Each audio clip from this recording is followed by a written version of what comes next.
Iran யுத்தத்தை தொடங்கினதுக்கு காரணம் அமெரிக்காவோட அதிபர் இல்லை. இஸ்ரேலோட பிரைம் மினிஸ்டர் பெஞ்சமின் நெத்தன்யாஹூ அமெரிக்காவோட அதிபரை ஃபோர்ஸ் பண்ணதுனால தான் இந்த யுத்தமானது தொடங்குச்சு.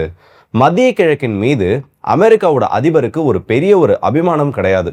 அங்கிருந்து பெட்ரோலியம் ப்ராடக்ட்ஸ் நம்மளோட கண்ட்ரோலில் இருந்தால் போதும், பெட்ரோல் டாலர் எந்த விதமான பிரச்சனையும் இல்லாமல் இருந்தால் போதும்னு ஒரு நினப்பில் இருந்தப்போ ஈரானின் மீது நம்ம தாக்குதல் நடத்தணும்னா மிகப்பெரிய அளவு வெற்றியை நம்மளால் அடைய முடியும். ஈரானோட ஐஆர்ஜிசினால பாதுகாக்கப்பட்டு இருக்கக்கூடிய அந்த இஸ்லாமிக் ரெஜிம்ன்றது மிகப்பெரிய அளவில் வீக்காக இருக்கு. ஸோ இதை விட்டா நமக்கு மிகப்பெரிய ஒரு வாய்ப்பு கிடைக்காதுன்னு அமெரிக்காவோட அதிபர் கிட்ட இஸ்ரேலோட பிரைம் மினிஸ்டர் பெஞ்சமின் நெத்தன்யாஹூ பெரிய பிரஷரை போட்டதுனால தான் இந்த ஒரு யுத்தமானது தொடங்குச்சுன்னு இப்போ வால் ஸ்ட்ரீட் ஜேர்னல்ல மிக முக்கியமான ஒரு ஆர்டிக்கல் வந்திருக்கு. இந்த ஆர்டிக்கல் வெளியில பெரிய பரபரப்பை ஏற்படுத்துறது மட்டும் இல்லாம இது ஆல்மோஸ்ட் வெளியில தெரிஞ்ச ஒரு விஷயம் தான்.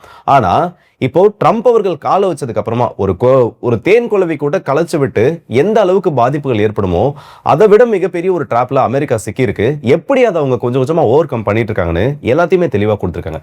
ஸோ இது சம்பந்தப்பட்ட தகவல்களையும் சில முக்கியமான அப்டேட்ஸ் இந்த ஒரு பதிவில் பார்க்க போறோம். ஸோ வாங்க வீடியோக்குள்ள போயிடலாம். நான் உங்களுக்கு தம்புகிஷோரன், டிபி ட்ரெண்டிங்ஸ்.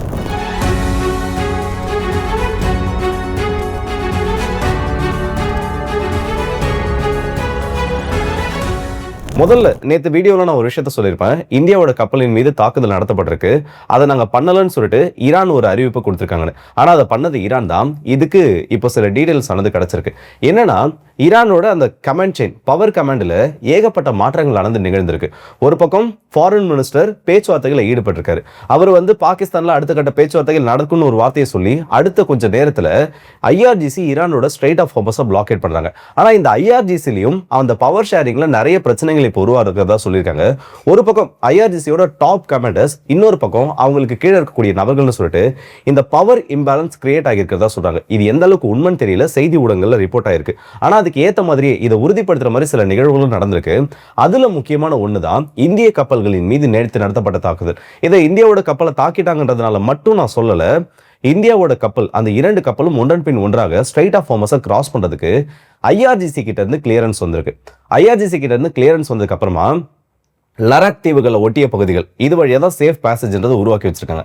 அந்த பகுதியை தாண்டறதுக்கு முயற்சிகள் பண்றப்போ இந்த கப்பலின் மீது எந்த விதமான வார்னிங்கும் இல்லாம திடீர்னு ஒரு துப்பாக்கி சூடு நடத்தப்படுது. அதுக்கப்புறமா தான் ரேடியோ கம்யூனிகேஷன்ஸ் பிரேக் பண்ணப்பட்டு அந்த ஆடியோலாம் நீங்க கேட்டிருப்பீங்க. நீங்க தானே இப்ப கிளியரன்ஸ் கொடுத்தீங்க, எதுக்கு திரும்ப எங்க கப்பலின் மீது தாக்குதல் நடத்துறீங்கன்னு சொல்றப்போ இல்ல திரும்ப இந்த ஸ்ட்ரெய்ட் ஆஃப் ஹார்மஸ் ஆனது மூடப்பட்டுச்சு, நீங்க உடனடியாக யூட்டன் போடணும்னு ஒரு வார்னிங் ஆனது கொடுக்கப்பட்டிருக்கு. ஸோ இந்த இடத்துல மிஸ்கம்யூனிகேஷன் இருக்கிறது மட்டும் இல்லாமல் பவர் இம்பேலன்ஸ் உருவாகி இருக்கிறதையும் ரொம்ப தெளிவாக இது காமிக்குது. இதை தான் இஸ்ரேல் எதிர்பார்த்துருக்காங்க. ஆனால் எந்த அளவுக்கு இது பெரிய விஷயமா மாறும்ன்றது தெரியல. ஸோ ஸ்ட்ரெய்ட் ஆஃப் ஹார்மஸ் திரும்பவும் அஃபிஷியலாக பிளாக் பண்ணப்பட்டுருச்சு.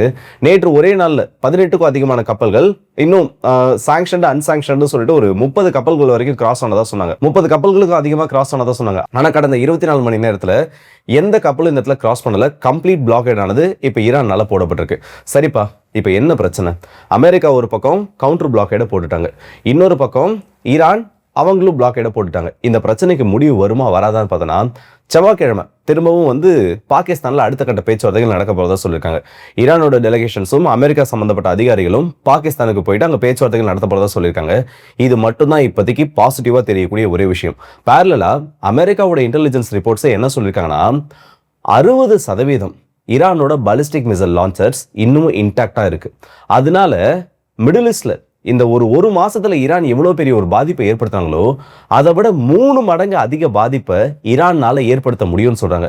அப்ப 3 மடங்கு பாதிப்பு ஏற்பட்டா என்ன, ஈரானை கம்ப்ளீட்டா இதுக்கப்புறம் டெஸ்ட்ராய் பண்ணிட முடியுமான்னு பார்த்தனா அதுதான் இந்த இடத்துல பிரச்சனையே. இந்த 60% இன்னும் ஈரான் கிட்ட இருக்கக்கூடிய ஸ்டாக் பைல்ஸ் மட்டும்தான்.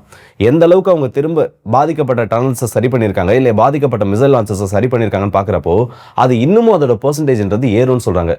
மிடில் ஈஸ்ட்ல ஈரான் லிமிடெட் ஸ்ட்ரைக்ஸ் தான் பண்ணியிருக்காங்க. அதன் மூலமா ஏற்படக்கூடிய பாதிப்பு, பொருளாதார சுணக்கம், எரிபொருள் துறையில மிகப்பெரிய சிக்கல் ஏற்பட்டிருக்கு. இதை சரி செய்யறதுக்கே 2-3 வருஷம் ஆகும். ஒரு ஆல் அவுட் ஸ்ட்ரைக்ன்றது நடக்கிறப்போ அடுத்த ஒரு டிகேட், அடுத்த 10 வருஷத்துக்கு சரி செய்ய முடியாத அளவுக்கு இழப்புகளை ஈரானால ஏற்படும். இதை அமெரிக்கா ரொம்ப ஈஸியாக பண்ணிட்டு போயிடுவாங்க. ஏன்னா மிடில் ஈஸ்ட்டை டிபெண்ட் பண்ணி அவங்களுடைய எனர்ஜி செக்யூரிட்டி ஆனது கிடையாது. இந்த மாதிரி ஒரு ஸ்ட்ரைக் நடந்துச்சு, இல்லை இது அடுத்த கட்டமாக போகிறப்போ பாதிக்கப்பட போகிறது நம்மளை போன்ற நாடுகள் தான். ஸோ இந்த பிரச்சனை வரைக்கும் எஸ்கலேட் ஆகாமல் இருக்கிறது நல்லது. அமெரிக்காவோட இன்டெலிஜென்ஸ் ரிப்போர்ட்டை இதை கன்ஃபார்ம் பண்ணியிருக்கின்றப்போ இது உறுதிப்படுத்தப்பட்ட தகவல் தான். அது மட்டும் இல்லாமல் 50%க்கும் ஈரானோட ட்ரோன்ஸ் இன்னமும் அமெரிக்கானால தாக்கப்படல. ட்ரோன் மேனுஃபேக்சரிங் யூனிட்ல இருந்து அதிகப்படியான ட்ரோன்களை கம்மி நேரத்தில் ஏவக்கூடிய தொழில்நுட்பமும் இன்னும் ஈரான் கிட்ட பெரிய அளவு பாதிப்படையாம இருக்கிறதா சொல்லியிருக்காங்க. So second round of strikes ஒருவேளை தொடங்குச்சு, அமெரிக்காவும் இஸ்ரேலும் சேர்ந்து மீண்டும் ஈரானை தாக்குனாங்கன்னா ஒரு டிவாஸ்டேட்டிங் எஃபெக்ட் மிடில் ஈஸ்ட்ல ஈரான்னால ஏற்படுத்தப்படும். அதுல எந்த விதமான சந்தேகமும் வேண்டாம். அப்புறம் என்ன இருக்கே, பிரைம் மினிஸ்டர், இஸ்ரேலோட பிரைம் மினிஸ்டர் தான் அமெரிக்காவை புஷ் பண்ணாங்கன்னு சொன்னேன். அப்போ ட்ரம்ப் அவர்கள் இதை விட்டு ஈஸியாக வெளியில் வந்துடலாமே? இந்த கேள்வி எல்லாருக்கும் வந்திருக்கும். ஆக்சுவலாக நடந்தது என்னன்னு சொல்லிட்டு நான் ப்ரீஃப் பண்ணுறேன். முடிவில் உங்களுக்கே பதில் தெரியும். இல்லை அதை பற்றி உங்களோட கருத்துக்களை கமெண்ட் செக்ஷனில் சொல்லுங்கள். பிப்ரவரி மாதம் இஸ்ரேலோட பிரைம் மினிஸ்டர் பிப்ரவரி மாதத்தோட அந்த தொடக்க பகுதிகளில் அமெரிக்காவுக்கு ஒரு விசிட்ட போகிறாரு. இப்படி போகிறப்போ மிகப்பெரிய அளவு ஒரு ப்ரீஃபிங் ஆனது நடந்திருக்கு. என்னென்ன பிரச்சனைகள் போயிட்டு இருக்கு, இஸ்ரேல் இன்டெலிஜென்ஸ் இன்புட் எந்த அளவுக்கு வாங்கியிருக்காங்க, ஈரான் கிட்ட நியூக்ளியர் என்ரிச்மெண்ட் எந்த அளவுக்கு இருக்கு, அவங்களால அதாவது அவங்க அடுத்த கட்டமாக அணு ஆயுதங்களை நோக்கி போறாங்களான்னு சொல்லிட்டு 3.5 மணி நேரத்துக்கும் அதிகமாக ட்ரம்ப் அவர்கள் கிட்ட, அவர் சம்பந்தப்பட்ட அந்த குழு கிட்ட இஸ்ரேலோட பிரைம் மினிஸ்டர் பெஞ்சமின் நெதன்யாஹூ அவர்கள் அவரே நேரடியாக ஒரு பிரீஃபிங்கை பண்ணியிருக்காரு, விலைக்கு சொல்லியிருக்காரு. அது சம்பந்தப்பட்ட இன்புட்ஸ்ன்றதை கொடுத்துருக்காங்க. முதல்ல ட்ரம்ப் அவர்களுக்கு ஈரானை தாக்குறதுக்கு ஒரு பிளான்ன்றதே கிடையாது. அதாவது இவங்க மேல பெரிய ஒரு ப்ரெஷரை போட்டு அடிக்காம அவங்கள பணிய வைக்கணும், வெனிசுலா மாதிரி உள்ள ஒரு ஆபரேஷனை பண்ணாம ப்ரெஷர் போட்டு ஈரானை பணிய வைக்கணும்ன்றது அவங்களோட ஒரு எண்ணமா இருந்துச்சு. ஆனா உள்ள இஸ்ரேல் நுழைஞ்சதுக்கு அப்புறமா ரொம்ப வீக்கான ஒரு பொசிஷன்ல ஈரான் இருந்துட்டு இருக்காங்க. இவங்களை இப்ப விட்டனா நம்மளால அடிக்க முடியாது. இப்ப நம்ம தாக்குதல் நடத்த ஆரம்பிச்சோன்னா வெறும் 14 நாட்கள், 2 வாரம் தான் அந்த விண்டோன்றதை கொடுத்துருக்காங்க. அந்த 2 வீக்ஸ் விண்டோ டைம்ல நம்மளால ஈரானுக்குள்ள ஆட்சி மாற்றத்தை ஏற்படுத்த முடியும். நம்ம இப்ப அடிக்க ஆரம்பிச்சிட்டோம்னா அங்க மக்கள் புரட்சி ஆல்ரெடி நடந்துட்டு இருக்கு, இதை நம்ம கொஞ்சம் ஃபியூவல் பண்ணி விடுற மாதிரி அவங்க அதுக்கப்புறம் மீதி வேலைகளை பார்த்துப்பாங்கன்னு ஏகப்பட்ட நம்பிக்கைகளை அமெரிக்காவோட அதிபருக்கு கொடுத்திருக்காரு. இது அத்தனையுமே வால் ஸ்ட்ரீட் ஜேர்னல்ல இன்னைக்கு ஆர்டிக்கலா வெளியில வந்திருக்கு. இது உண்மையும் கூட. ஏன்னா அமெரிக்காவும் அதை நினைச்சிட்டு தான் உள்ள வந்தாங்க. நம்மளால ஈஸியா அந்த இடத்துல ஆட்சி மாற்றத்தை ஏற்படுத்திட முடிஞ்சிடும், உடனடியாக முடிக்கக்கூடிய ஒரு யுத்தமா மாறிடுது.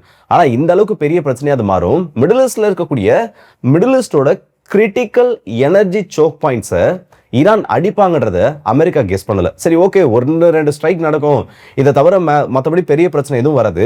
ஸ்ட்ரெயிட் ஆஃப் ஹோர்மஸை இவ்வளோ நாள் பெரிய ஒரு பிளாக்கேடா போடுவாங்கன்றது அமெரிக்கா கொஞ்சம் கூட இந்த இடத்துல கெஸ் பண்ணாத ஒரு விஷயமா மாறிடுச்சு.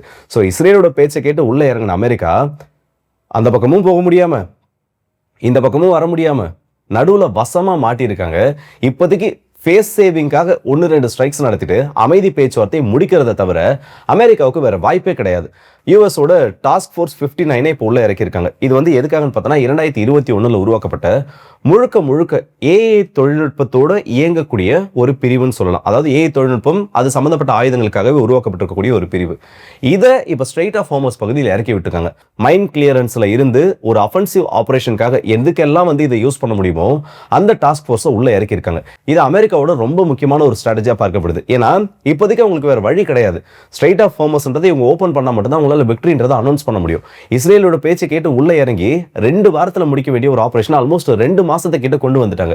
இதுல ட்ரம்ப் அவர்களுக்கு ரொம்ப ஃப்ரஸ்ட்ரேஷனை கொடுத்த ஒரு விஷயமா என்ன சொல்லிட்டு இருக்காங்கன்னா F-15 பைலட்டோட ரெஸ்கியூ தான். அன்னைக்கு எக்ஸாக்டா சில வார்த்தைகள் அதில் என்ன மென்ஷன் பண்ணிருக்காங்க பார்த்தோன்னா, வெறும் 4 மணி நேரம் மட்டும்தான் அவரு அந்த ஒரு கண்ட்ரோல் ரூமை விட்டு வெளியில போயிருக்காரு. அந்த பைலட் ரெஸ்கியூ மிஷன் முடிகிற வரைக்கும் வெளியில போறது வர்றது அவரை வந்து மோஸ்டா அந்த ரூமை விட்டு வெளியில வைக்கிறதுக்கு ட்ரை பண்ணிருக்காங்க. ஏன்னா அவரோட எந்த அளவுக்கு வந்து ஷார்ட் டெம்பரான ஆளு இல்லை, அவரோட எப்படி அந்த பிஹேவியர் இருக்குன்றது தெரியும். அவரோட பிஹேவியர் அந்த இடத்துல எப்படி இருக்குன்றது தெரியும். திடீர்னு ஏதாச்சும் அவர் உள்ள இருந்தாருன்னா அந்த ஆபரேஷன்ல ஏதோ பிரச்சனை வந்துருப்போதுன்னு சொல்லிட்டு முடிஞ்ச அவருக்கு அவர் வெளியில வச்சிருக்காங்க. பைலட் ரெஸ்கியூ பண்ணப்பட்டதுக்கு அப்புறமா தான் அந்த ரூம்குள்ள அவர் கொஞ்ச நேரம் இருக்கிறதுக்கு அலோவ் பண்ணியிருக்காங்க. இந்த அளவுக்கு ஒரு பிரச்சனை வருன்றது அமெரிக்காவாலையும் கெஸ் பண்ண முடியல. இல்லை அமெரிக்காவோட அதிபர்னாலையும் அவர் சுற்றி இருக்கக்கூடிய குழுனாலையும் ஈரானுக்குள்ள வருன்றதை அவங்க கணிக்க தவறிட்டாங்க. அதுக்கு மெயினான ஒரு ரீசன் என்னன்னா, ஈரானோட ரெசிஸ்டன்ஸ், அவங்க கிட்ட இருக்கக்கூடிய பாலிஸ்டிக் மிசைல்ஸோட பவரை யூஎஸ்ஏ மிஸ்கால்குலேட் பண்ணிட்டாங்க. 3000 பாலிஸ்டிக்ஸ்ல இருந்து 4000 பாலிஸ்டிக் மிசைல்ஸ் தான் ஈரான் கிட்ட இருக்குன்றது அமெரிக்காவோட ஒரு கணக்கு. ஆனா இது வரைக்கும் ஃபயர் பண்ணப்பட்டதே 2000 சொல்லக்கூடிய எண்ணிக்கையை தாண்டிருச்சு. இன்னும் 60% மேல இருக்குன்றப்போ அமெரிக்கா கெஸ் பண்ணதை விட பல மடங்கு ஏவுகணைகள் உள்ள இருந்துட்டு இருக்கு.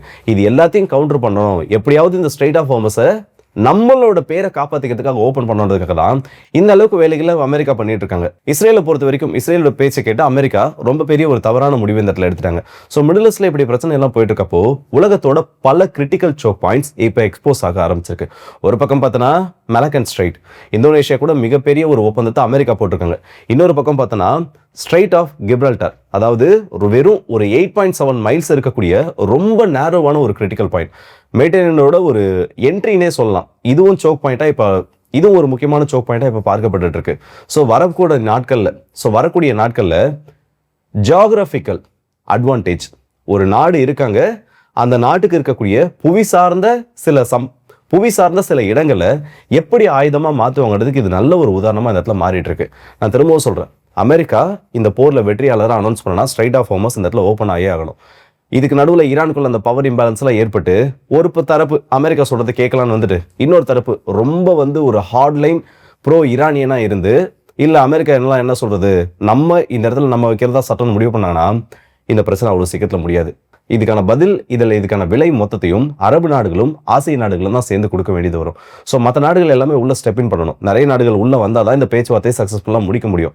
ஆனா அமெரிக்காவை பொறுத்த வரைக்கும் பாகிஸ்தானை தெளிவா யூஸ் பண்ணிட்டு இருக்காங்க. பாகிஸ்தான் இந்த பேச்சுவார்த்தை நடத்துறது அமெரிக்காவுக்கு நிறைய இடத்துல அட்வான்டேஜா மாறதுக்கு சான்ஸ் இருக்கு. ஏன்னா அமெரிக்கா புஷ் பண்ணக்கூடிய சில விஷயங்களை ஈரான் கிட்ட எப்படியாச்சும் ஒத்துக்க வைக்க வேண்டிய வேலைகளையும் பாகிஸ்தான் ஈடுபட்டிருக்காங்க. அதில் சமீபத்தில் வந்ததுதான் நியூக்ளியர் என்ரிச்மெண்ட் பற்றின அறிவிப்பு. ஸோ முடிஞ்ச அளவுக்கு இந்த பேச்சுவார்த்தைகள் சீக்கிரம் முடிஞ்சு ரெண்டு தரப்பும் சமரசமாக போனால் மட்டும்தான் இது எல்லாமே நார்மலாக முடியும். இல்லையா டெய்லி இந்த மாதிரி பதட்டத்துக்குள்ளான ஒரு சூழ்நிலை தான் ஸ்ட்ரைட் ஆஃப் ஹோமஸில் கண்டிப்பாக இந்த இடத்துல வரும். இஸ்ரேலோட பேச்சு கேட்டு அமெரிக்காவோட அதிபர் அவசரப்பட்டு ஈரானில் கை வச்சிட்டார். இது உண்மையும் கூட. இதை பற்றின உங்களோட கருத்துக்கள் மற்றும் ஈரானுக்குள்ள பவருக்கான ஒரு போட்டி நிலவுறது ரொம்பவே தெளிவாக தெரியுது.